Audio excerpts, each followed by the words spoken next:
People love to call the Infiniti Q50 an Altima in a suit. But if you actually know cars, you realize that this thing is one of the best depreciated performance buys on the market right now today. And in the big 2.5, where we all can't afford anything, value goes a long way.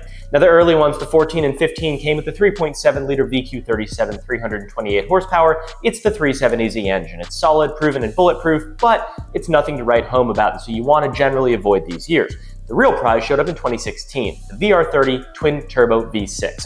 Base trims making 300 horsepower, but the Red Sport, 400 horsepower and 350 foot-pounds of torque straight off the showroom floor. And here's the cool part. Owners have been tuning these things into the 450 to 500 wheel horsepower range with nothing but bolt-ons and a tune, stock turbos. That is GTR light power for not GTR money. Now let's address the elephant in the room. Infiniti did add a steer-by-wire system, and yes, early cars felt like playing Forza with a half second of input lag. The forums roast it constantly, but later revisions did take that into account and get better, and if it bugs you, stick to trims with the mechanical rack.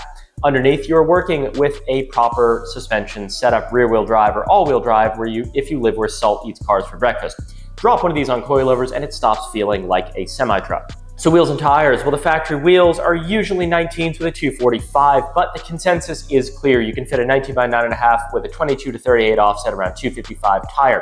If you want to go larger, 20 by 10.5 with a higher offset does fit perfectly. You can even go more aggressive if you don't mind rolling the fenders and adding camber. And obviously people stance these things like crazy and the specs are all over the place. Some wheels we recommend for these, the Oddhon AFF7 is a really nice lightweight flow formed wheel, but obviously you have a ton of options from work, SSR, WEDs, all of the JDM big ones, and they are great as well.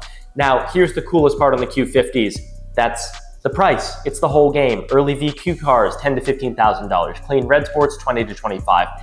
That's BMW 340 money without the BMW bill. So here's the big takeaway. The Q50 is the most underrated luxury sports sedan of the last decade, period. Book it. If you had one, are you dailying it stock or are you making 500 wheel? Let us know in the comments down below.